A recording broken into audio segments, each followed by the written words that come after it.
University of Nebraska-Kearney, the Lopers end their season with a 30-4 record. With us is head coach Rick Squires, Peyton Neff, and Carly Purdy.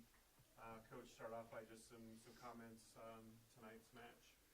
Sure. I mean, hey, credit to St. Cloud State. Played an amazing match. They got a heck of a team. We couldn't solve, all the weapons they had. We were probably kind of back on our heels in the serve and pass for, a good stretch of the match. But proud of our team for battling. I mean, I thought at no point did we give in. At no point did we stop competing. We went out and got the third set and looked like maybe we were going to be able to carry some of that into the fourth. Got up to at least an early decent start and then, gave up a 4 or 5 point run. And that was kind of hard to play uphill from there. But, for this group to be 30-4 and, get a share of the conference championship, win the tournament, replacing, all of our backcourt people from a year ago, I think it's a credit to, all these people. The two that are sitting here are senior leaders, Carly's development, it's always disappointing, and a lot of people in this region have to deal with that. You got a top 5 matchup in, quote, the second round. But does not change, I think, the fact that we had an amazing season, a lot to be proud of. Rick, the fourth set was the only one that you didn't get off to a quick start. It was 5-3 in the first. It's 10-8 in the second. Obviously, you built a 6-point lead there in the third. Was there a rotation mismatch? Because each time they came back, what did you see? Yeah, we struggled in our 2-hitter rotations, for the obvious reason that you got one less weapon that you can set. But that seemed to be, and I'm not even specifically sure which one it was, but there was one in particular where it seemed like we gave up the runs all the time. Do you remember which one it was? It could have been 4. We had two passer pattern, and they really had a tough server back there in those. And so then you get down to one option, and they know where the ball's going, and they're physically good enough to keep you from scoring. And a lot of this season, we've been able to score anyway because, Peyton will go get a ball out there, and we got 2 outsides that can terminate, but they're really physical. I mean, the middle's amazing.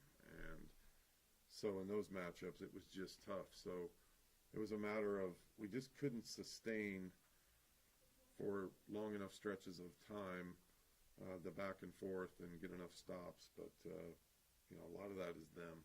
They're really good. In that third set there, the one that you eventually came out on top of where they made that late comeback, sort of take me through sort of each stage of the match where you build that lead and then they come back and then you retake it at the end there. You guys want to talk about that one? You got it. Okay. I don't know. I think tonight there was just a lot of emotions. We don't like to lose, so it's hard. But I think we're really proud of what we did, and kind of like the push and pull of like, okay, we're ahead, now we're behind. Okay, we're ahead. It's hard, but I mean, I'm really proud of what we did. I think we left it all out there. Peyton, reflect a little bit on the season, just what it means. Coach touched on it, but to get a share of the title, get to this stage, a lot of wins, a lot of big moments. Just what's this year been like for you? Yeah. All right. I'm going to start crying, so everybody be prepared.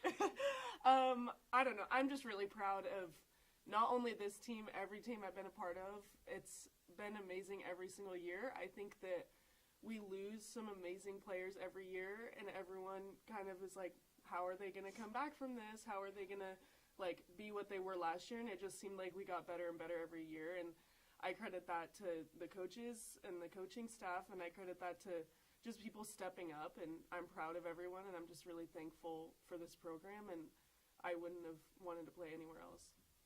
Peyton, how hard did they serve at you guys tonight? I mean, we can talk about the passing, we can talk about all that, but how hard did St. Cloud serve? How good were they at serving tonight that might have got you running all over the court a little more? Yeah, for sure. I mean, I remember watching their game yesterday, and I think Elijah, maybe you had mentioned that they serve really tough. Like, that's something that they're known for, and it didn't change tonight. They served really tough. I thought that our passers did a pretty good job of battling, and it was tough, like Coach said, once you get down to one option and they have a blocker like number 9 or their pin blockers, it's tough to score. And I thought we did a decent job of it most of the time, but in a game like this against a team like that, you don't have a lot of margin for errors. So. Anything else? Let me throw in here, first of all, that I'm pleased to be sitting in between North Platte royalty. And let me talk briefly about Peyton Neff, who has had one of the most amazing careers as a loper. I've been here a long time. It'd be hard-pressed to find somebody who's done all of the things that she's done. And she's on pace to be probably an All-American again this year. And may go down as one of the most decorated players to ever wear a Loper volleyball uniform. So I hope she knows how I feel about what she's done, and her as a person. She's an even better person. So wherever this goes and whoever sees this, she did it right, and we couldn't be prouder of her. And those are some giant shoes to fill. And so great job, Peyton Neff. Why'd you have to do that to me? All right. Thanks, guys. Thank you.